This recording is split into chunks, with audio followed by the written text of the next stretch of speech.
يا ربي صل على المختار طه البشير واغفر لنا كل زله وامحنا في النظير يا ربي صل على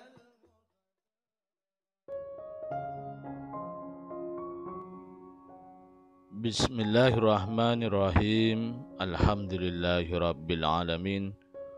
Allahumma shalli wa sallim ala sayyidina Muhammadin wa ala ali sayyidina Muhammadin. Miftahi babi rahmatillah adada ma fi ilmillah. Salatan wa salaman daimaini bidawami mulkillah. Assalamualaikum warahmatullahi wabarakatuh. Sahabat online yang dirahmati Allah, alhamdulillah kita bisa berjumpa kembali. Mudah-mudahan kita senantiasa diberikan kesehatan, umur panjang fi taatillah, juga senantiasa mendapatkan taufik dan hidayah dari Allah Subhanahu wa taala. Pada pertemuan kita kali ini, mari kita ngaji bareng Habibana Novel bin Muhammad Al-Idrus, yaitu tentang rahasia sholawat dan makna sholawat kita kepada Nabi Muhammad Sallallahu Alaihi Wasallam. Jadi begini, Allah itu siapa? Tuhan. Tuhan itu siapa? Namanya Allah. Siapa itu Tuhan? Yang menciptakan kita. Siapa itu Tuhan? Yang punya segala-galanya. Siapa itu Tuhan? Yang boleh berbuat semau-maunya. Siapa itu Tuhan? Yang boleh sombong? Hanya Allah. Siapa itu Tuhan? Yang boleh menindas? Hanya Allah. Siapa itu Tuhan? Al-Jabbar, Al-Qahhar. Yang boleh memaksa? Hanya Allah. Kenapa? Dia yang punya. Kita bukan siapa-siapa. Dia yang punya. Kita bukan siapa. Untung kita ini dihidupkan sama Allah. Untung kita ini diizinkan menikmati ciptaannya Allah yang lain. Untung kita ini diizinkan punya teman, punya sahabat. Untung kita ini, untung kita. Allah itu baiknya luar biasa. Pertanyaan selanjutnya, Allah sama ciptaannya beda atau sama? Mustahil Allah menyerupai ciptaannya. Betul? Berarti Allah super maha beda dengan makhluknya, dengan ciptaannya. Oke? Nah, yang bisa dihitung itu makhluk atau Tuhan? Yang bisa dihitung itu makhluk atau Tuhan? Hanya makhluk yang bisa dihitung. Karunianya Tuhan bisa dihitung enggak? Enggak bisa. Lan tuhsuha. Kamu enggak mungkin bisa menghitung karunianya Allah. Perbuatannya Allah bisa dihitung enggak? Enggak bisa. Makanya kalau Allah bilang Allah bersolawat, bisa dikasih angka enggak? Enggak bisa. Allah bersolawat. Apa ada angka yang bisa ngangkain solawatnya Allah? Enggak ada. Apa ada suatu ruangan yang bisa menampung solawatnya Allah? Enggak ada. Apakah ada suatu hitungan yang bisa menghitung solawatnya Allah? Enggak ada. Yang bisa dihitung solawat kita, yang bisa dihitung solawat teman kita, yang bisa dihitung sholawatnya umat manusia dan jin dan malaikat. Sholawatnya Allah tidak bisa dihitung karena Allah Tuhan, bukan makhluk. Nah, tapi kenapa Allah bilang siapa dari umatmu sholawat satu kali, aku sholawat kepadanya 10 kali. Allah pakai bahasanya manusia biar manusia paham. Nah, kalau sholawatku itu nggak bisa dihitung, bayangkan yang nggak bisa dihitung itu dikalikan 10, itu kira-kira seperti apa? Paham? Satunya nggak ada satu, nggak bisa dihitung. Nggak ada angka yang bisa ngitung. Nah itu kalikan 10 tak kasihkan ke kamu yang mau sholawat pada Nabi Muhammad SAW. Kuberikan kepada dia yang mau sholawat kepadamu, wahai Nabi Muhammad SAW. Kalau ada dari umatmu mau sholawat kepadamu 1 kali, aku akan sholawat kepadanya dengan sholawat yang tak terkira. Sallu ala Nabi. Disitulah Nabi SAW sujud syukur, senang. Nah kenapa? Nah kalau disolawati Allah ya mesti selamat. Disolawati Allah ya mesti senang. Disolawati Allah ya mesti jadi luar biasa. Banyak dosa, tenang, disolawati Allah, dosanya akan habis, dosanya akan diampuni, dosanya akan disingkirkan, orangnya akan diberi hidayah, orangnya akan diberi taufik, orangnya akan diberi petunjuk, orangnya akan diberi cahaya, sehingga nanti di end-nya dia itu husnul khatimah. Sampai di sini jelas? Berarti baca sholawat itu biasa atau luar biasa? Nah kita dapat luar biasa dari Allah ini gara-gara apa? Gara-gara kita mau sholawat pada Nabi Muhammad SAW. Nah sholawat pada Nabi Muhammad itu apa? Minta sama Allah agar Allah yang sholawat sama Nabi. Betul ya? Nah, berarti sholawat kita pada Nabi Muhammad itu apa? Berarti kita minta sama Allah agar Allah nambahi rahmat, nambahi kemuliaan, nambahi. Berarti sholawat kita pada Nabi Muhammad SAW itu pengagungan kita pada Nabi Muhammad SAW, pemuliaan kita pada Nabi Muhammad SAW. Makanya kalau kita mau memuliakan Nabi, mau mengagungkan Nabi, kita mau menunjukkan kita cinta pada Nabi Muhammad SAW, Allahnya senang sama kita, sampai Allah utarakan rasa senangnya itu dengan kalimat, siapapun yang sholawat kepadamu dari umatmu 1 kali, aku sholawat kepadanya 10 kali. Allahumma sholli wa sallim. Makanya tidak bisa diukur. Karena itu orang yang thariqahnya sholawat itu susah dikejar. Wah, dioyak pakai model apapun susah. Ya, susah. Makanya jangan jadi oknum-oknum yang nggak jelas. Lapor sama Syekh Soleh Kesalam. Syekh Soleh, saya udah ikutin petunjuknya. Saya baca sholawat tijaniyah bukan 1-2 kali. Saya baca 1 hari 10.000 kali. Tapi kenapa ini? Perusahaan kok semakin hancur, rezeki semakin seret. Kenapa saya seperti ini? Saya tambah sholawatnya kok tambah kacau hidup saya. Ini kalimat oknum yang gak jelas. Yang satu lagi datang santri. Santrinya namanya Abdullah.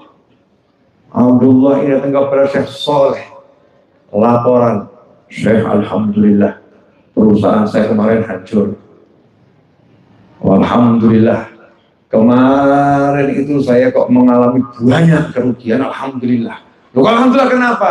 Walaupun perusahaan hancur, walaupun kerugian nambah, tapi yang luar biasa, sholawat saya tambah banyak. Dulu waktu perusahaan saya makmur, saya nggak bisa sholawat.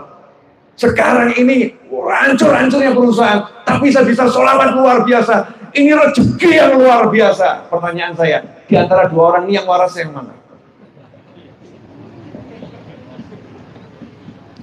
Yang mana? Jenengan masuk golongan yang mana? Kita masuk golongan yang mana ini? Memandang sholawat ini.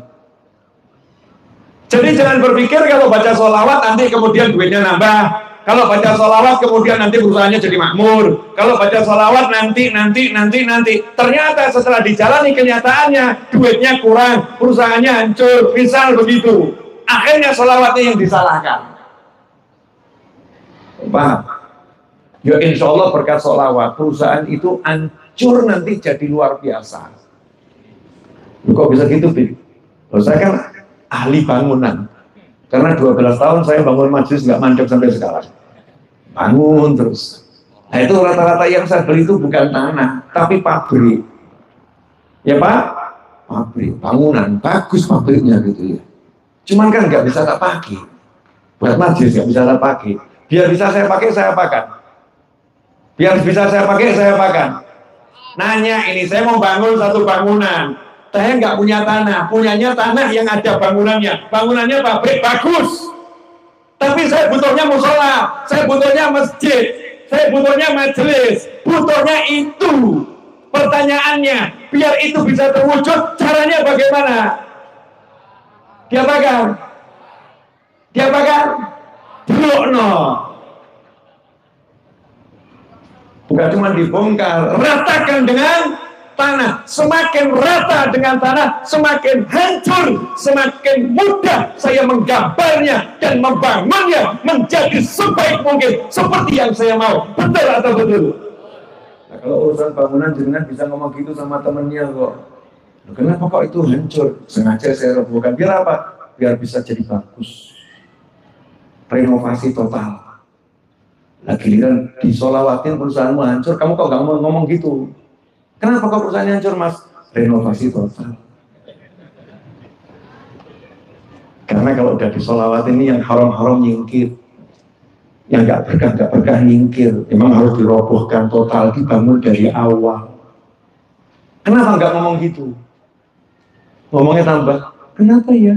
Setelah baca sholawat, ikut ijamiyah kok tambah ruwet uripku. Melu tibil kulub tambah ruwet, nariahan tambah ruwet. Kok tambah gak tentrem hatiku, Masya Allah. Kenapa ya? Itu tanda-tanda kabul. Kenapa? Setannya mulai bisi kabul. Bekerja keras setannya, biar berhenti sholawat. Biar berhenti sholawat. Jelas sampai di sini? Ya, paham? Jadi kalau sholawat jangan mikir duit, lanjutkan saja sholawatnya, datang dengan sendirinya semua itu.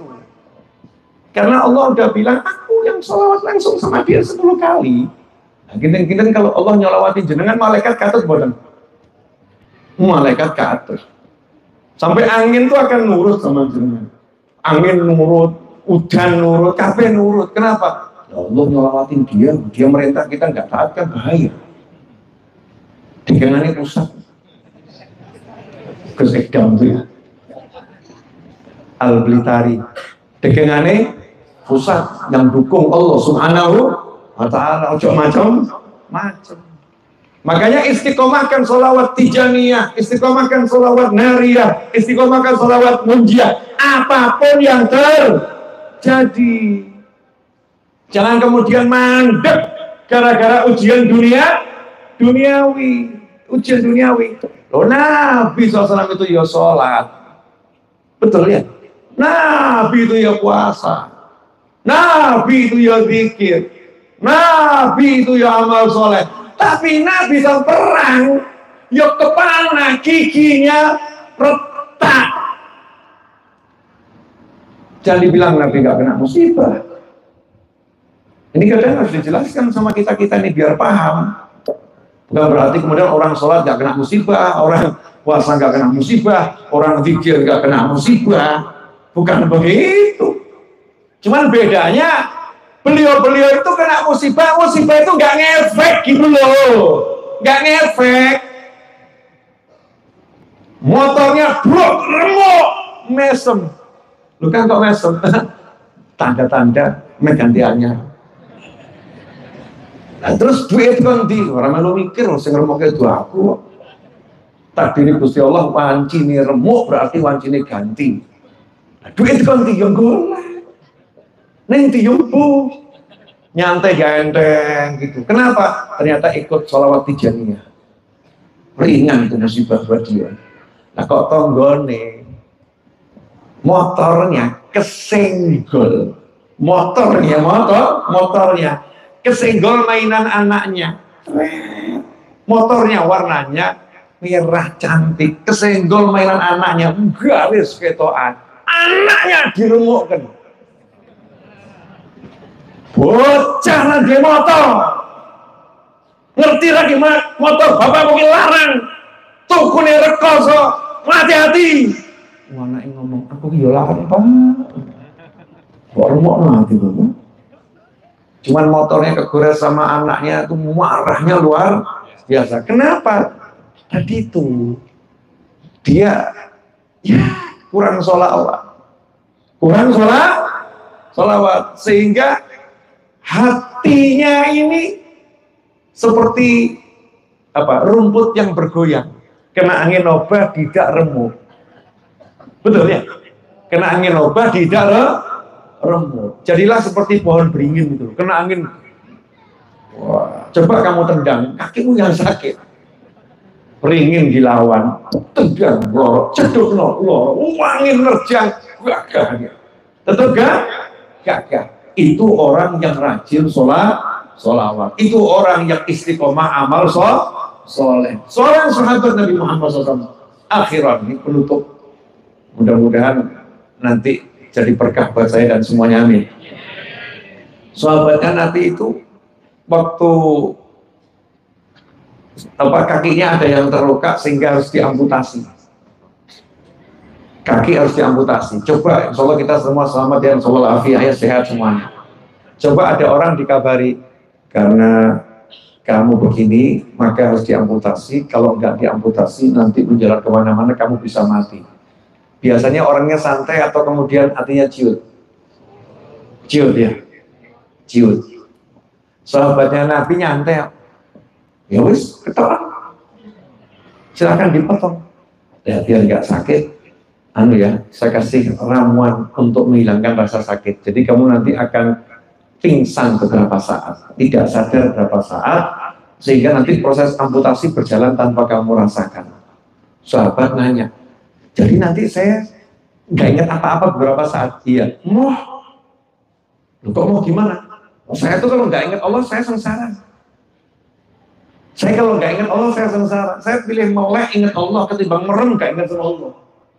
Nah terus nanti ini diketokkan sakit, spin ngorok gak masalah. Tiada sakit ketika aku ingat Tuhanku. Kalau bahasanya orang yang lagi jatuh cinta loh, tiada derita saat menyebut namamu. Tiada derita saat menyebut namamu. Giliran jatuh cinta bisa ngomong gitu sama Allah. Gusti, kok kayak ngene piye? Zikirnya ngeluh, zikirnya ngeluh. Ini sahabat kakinya mau dipotong, dibius, nolak, mau pilih melek. Nah terus solusinya bagaimana? Yaudah, potong waktu saya sholat. Sebab saya kalau sholat gak iling dunia. Akhirnya kakinya itu digaji waktu sholat, gak kerosok. Dan kalau kita ini sholat, yang gak kedengeran aja kerosok. Suaranya sopo kayak 3 kilo. Kalau sholat denger. Kalau nggak sholat, nggak duduk. Itu kita. Nah, makanya, mari kita perbaiki hati kita ini. Dengan banyak sholawat. Karena begitu sholawat, kita disolawatin sama Allah. Dirahmatin, diberkatin, diampunin, diangkat derajat, dimudahkan, semua fa'ilnya adalah Allah subhanahu wa ta'ala. Dosa, sholawat, diampuni. Masalah, sholawat, diberi solusi. Hati berat, sholawat dipikul. Hati gelap, sholawat dipadamkan. Terus istiqomah yang penting. Tapi kok banyak ujian begini? Ya namanya orang naik gunung itu semakin ke atas ya semakin dingin. Semakin ke atas itu ya semakin nyesot, oksigen berkurang. Tapi kalau udah sampai di puncak, legonya luar biasa. Ya yang namanya pernikahan itu ada lika-likunya. Mau melamar itu kok nggak tekan. Waktu berangkat deg-degan. Sampai di sana ngucap, begitu diterima masalah belum selesai. Menunggu tanggal pernikahan. Wah itu persiapan undangan sempat terjadi percekcokan. Penentuan tanggal kapan akan nikah. Antara dua keluarga disatukan. Tanggal belum bisa bersatu. Begitu tanggal bersatu senangnya luar biasa. Lika-liku itu untuk nikah yang sudah diterima, yang katanya indah, lika-likunya tak seindah nikahnya. Betul. Begitu qabil itu, wah lupa semua luka dan derita. Hari ini milik kita sayang. Betul. Lika-liku kehidupan ini akan sirna begitu Israel alaihissalam menjemput kita dan kita bisa ucap la ilaha illallah Muhammadur Rasulullah SAW, mesem kita ngomong sama dunia, bye, waktu susah udah berlalu, sing jure perasaan, gitu kan ya. Sing jure perasaan, ya. Kita saatnya senang-senang, kamu saatnya susah-susah, aku saatnya bahagia, nikmatnya luar biasa. Untuk siapa? Orang yang sabar. Ini perlu ditekankan lagi. Urip kok gak perlu sabar, hidup kok gak mau susah. Jangan masih kata-kata manis sama masyarakat. Kamu akan bahagia. Bahagia itu bukan berarti tidak susah. Yang hebat itu orang susah bisa bahagia. Betul. Jadi yang namanya bahagia itu bukan berarti kamu tidak susah. Bahagia itu adalah ketika kamu susah, ternyata kamu bahagia itu luar biasa.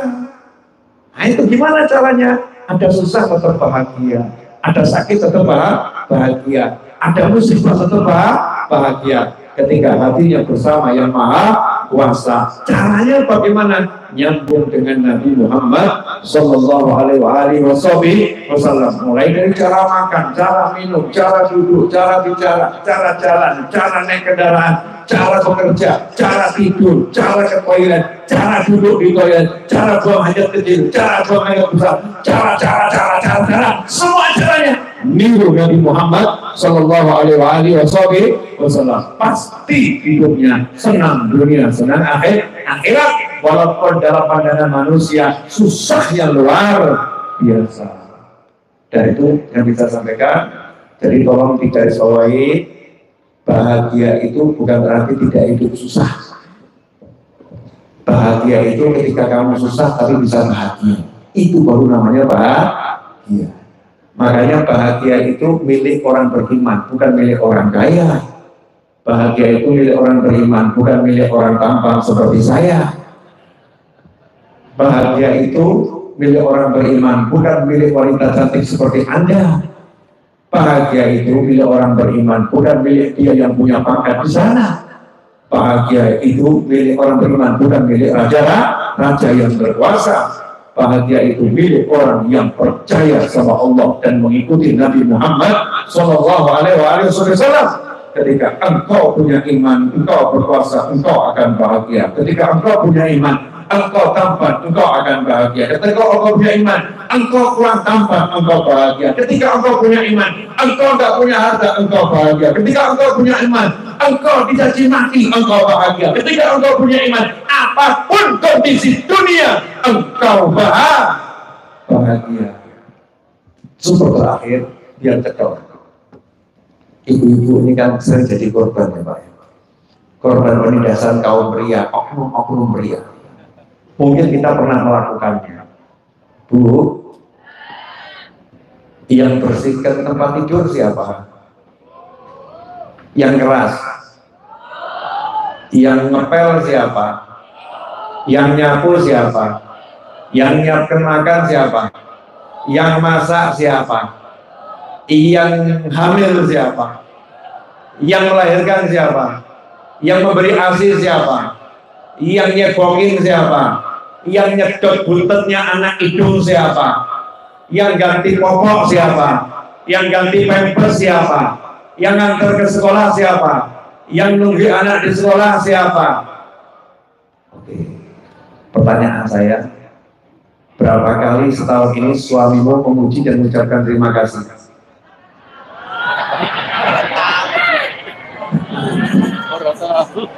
Orang tahu? Tidak pernah. Boleh atau nggak boleh itu? Boleh atau nggak boleh itu? Itu terima kasih atau kufur nikmat itu? Kufur nikmat atau nggak kufur nikmat itu? Kufur nikmat. Tapi ibu beriman. Suaminya pulang marah-marah. Duit dikasih, masakan nggak pernah enak. Insyaallah. Pertanyaan saya nih, suami model begini enaknya diapakan? Diulek aja. Oh, diulek dirujak kali mati. lain. Ibu-ibu beriman beda. Meskipun kalimat yang muncul dari lisannya lebih tajam daripada pedang yang dihunuskan. Masya Allah, mudah sekali. Ya, tapi hatiku percaya pada Yang Maha Kuasa, bahwasanya taatku akan membuahkan surga, sabarku akan menghasilkan keindahan yang tiada tara.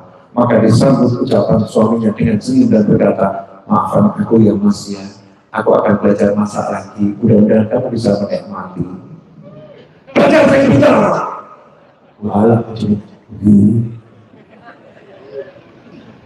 bahagia, hatinya enak saja. Nah, coba kalau yang nggak beriman atau imannya bukan turun, ambiuk. Kalau turun itu kan turun naik, kan pesawat terbang. Iya. Nah kalau landing, imannya landing, terus parkir. Repot ya, landing terus parkir, repot. Suaminya ngomong, kayak duit, masak rasa enak. Jawab enak, mana warung Arab? Istrinya jawab, cukup ini jawab wong lanang kok ini ngamuk ibu cumpung. Caranya ini, golek liane aku, waduh. Saya mau nanya, ruwet atau enggak ruwet? Ruwet. Karena enggak ada iman. Imannya ada tapi titik kan seperti enggak ada. Ya, saya mau kasih contoh begini. Kita mau di contoh lain. Bismillahirrahmanirrahim. Ya, apa?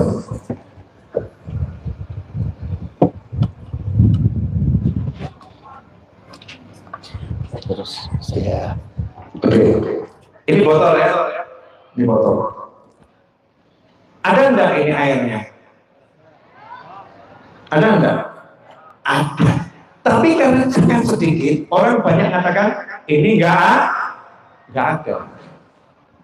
Nah kalau enggak ada airnya, botol ini dibeginikan, kena air sebentar, jatuh. Kena angin sebentar, jatuh. Kesenggol jatuh. Tapi kalau isinya penuh, ditanya ada airnya, ada. Ditaruh, kokoh. Kena angin, jauh. Disenggol gak gampang jatuh karena kuat. Paham?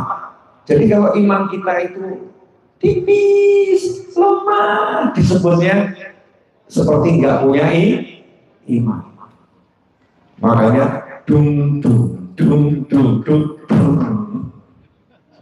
pecah mobil dos. Tapi kalau yang beriman santai jalan terus. Gimana suamiku kondisi ekonomi? Alhamdulillah, walaupun ekonomi kita lemah, tapi iman kita bertambah. Mari kita tambah sholawat berjamaah. Masya Allah. Istrinya ngomong, Mas, mohon maaf Mas, aku cuma bisa nyambilkan kamu, gak ada tempe, gak ada tahu. Nasi cuma cukup satu piring kita berdua Mas. Alhamdulillah, berdua denganmu itu adalah keindahan yang sejati. Masya Allah. Apalah artinya makan di restoran yang mewah, tapi kalau tidak ada engkau yang menemani, ini ahli betul ya, ahli suaminya, karena beriman. Dan memang hati bojo, iman, nyantai saja. Coba kalau nggak iman, apa itu? Mulai tercores. Nah ini kok sambal dok ini. Wedok apa? Insyaallah. Dengar di telinga belum sakit hatinya, masuk kamar mewek. Terus itu akhir status luka yang tak akan tersembuhkan. Ada, mudah-mudahan oknumnya nggak ada di sini. Paham? Jadi yang sudah ahli sholawat itu insya Allah seperti kata Gus Idam, dekengannya pusat. Ya dekengannya pusat. Allah yang bereskan, Allah yang ngurus. Maka insya Allah ya jadinya nyantai-nyantai saja. Dan itulah the power of Indonesia. Indonesia ini powernya iman. Bangunlah jiwanya, bangunlah badannya untuk Indonesia Raya. Bangunlah jiwanya. Ya. Kalau dia ini sila pertama ketuhanan yang Maha Esa. Betul ya, Pancasila itu. Simbolnya apa, lambangnya itu? Ternyata di situ ada bintang. Bintangnya dari apa? Dari emas, bukan perak, bukan tembaga, bukan besi. Bintang yang dari emas. Artinya apa? Yang paling berharga untuk negara kita, manusia yang beriman kepada Tuhan yang Maha Esa. Betul? Nah, setelah itu ditaruhkan di tengah-tengah. Tengah-tengahnya Daud, di dadanya, di jantungnya. Untuk apa? Menyinari seluruh tubuhnya. Makanya gagah, kemudian nolaknya ke kanan. Wah. Kenapa? Ashabul Yamin suka sama golongan kanan. Sehingga terbangnya itu, walaupun parkir, sudah ngepakkan saya. Kenapa? Fa'idha faragta fansab. Kalau udah selesai, yuk lanjutkan perjuangan, yuk lanjutkan ketaatan, terbang membawa iman, membawa Tuhan, bangun jiwanya bangsa ini. Itulah Indonesia Raya. Makanya walaupun kita banyak yang terlilit hutang, walaupun banyak kasus rumah tangga yang gak karu-karuan, kenapa di Indonesia ini masih bisa ketawa, masih bisa tersenyum, masih rukun? Kenapa? Ya karena dikit-dikit la ilaha illallah, dikit-dikit ya Nabi salam alaika, dikit-dikit ngapain? Dikit majelis imannya diisi. Jelas? Terima kasih. Jazakumullah khairan. Alhamdulillah kita telah menyimak penjelasan dari beliau. Semoga ilmu yang telah kita peroleh ini dari Habibana Novel bin Muhammad Al-Idrus menjadi ilmu yang bermanfaat bagi kita, keluarga, dan anak cucu kita. Habibana Novel bin Muhammad Al-Idrus menjelaskan bahwa man shalla alayya wahidatan sallallahu alaihi asyra. Barang siapa yang bersolawat kepadaku sekali, maka Allah akan bersolawat kepadanya 10 kali. Hadis riwayat Muslim. Satu salawat Allah tidak sama dengan salawatnya makhluk. Salawatnya makhluk bisa dihitung. Sedangkan salawatnya Allah, rahmat, anugerah, pengampunannya tidak bisa dihitung. Lantas kenapa Allah akan membalas 10? Agar mudah dipaham oleh manusia bahwa balasan bagi orang yang bersolawat kepada Nabi Muhammad SAW sangatlah besar, sangatlah banyak. Ketika seseorang senantiasa bersolawat, maka Allah akan memberikan rahmat, memberikan hidayah, anugerah, menjaga kehidupannya hingga wafatnya dengan husnul khotimah. Hakikatnya kita tidak pernah bersolawat, tetapi kita hanya minta kepada Allah Ta'ala supaya bersolawat kepada Nabi Muhammad SAW, yang artinya kita minta kepada Allah Ta'ala agar menambahkan rahmat, kemuliaan, derajat, dan sebagainya kepada Nabi Muhammad SAW. Salawat yang kita ucapkan adalah bentuk pengagungan kita kepada Nabi Muhammad SAW, sehingga orang yang cinta yang mengagungkan Rasulullah Shallallahu Alaihi Wasallam akan dicintai oleh Allah Ta'ala, dan orang yang dicintai Allah Ta'ala hidupnya akan bahagia.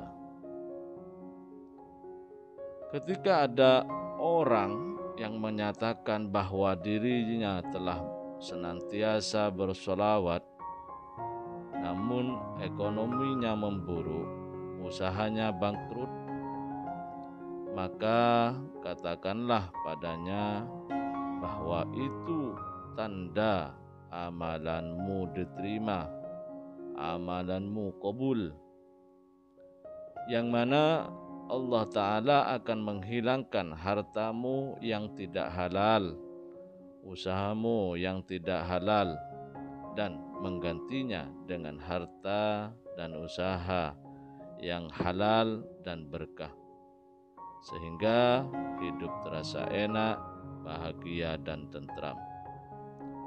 Teruslah istiqomah bersolawat kepada Nabi Muhammad SAW. Allah akan memberikan kita rahmat, ampunan, anugerah, derajat yang tinggi, hidup yang tenang, dan sebagainya. Semoga kita bisa memahami dan senantiasa mengamalkan dari apa yang telah beliau sampaikan, dan mudah-mudahan segala hajat baik kita segera dikabulkan, segera diwujudkan oleh Allah Ta'ala.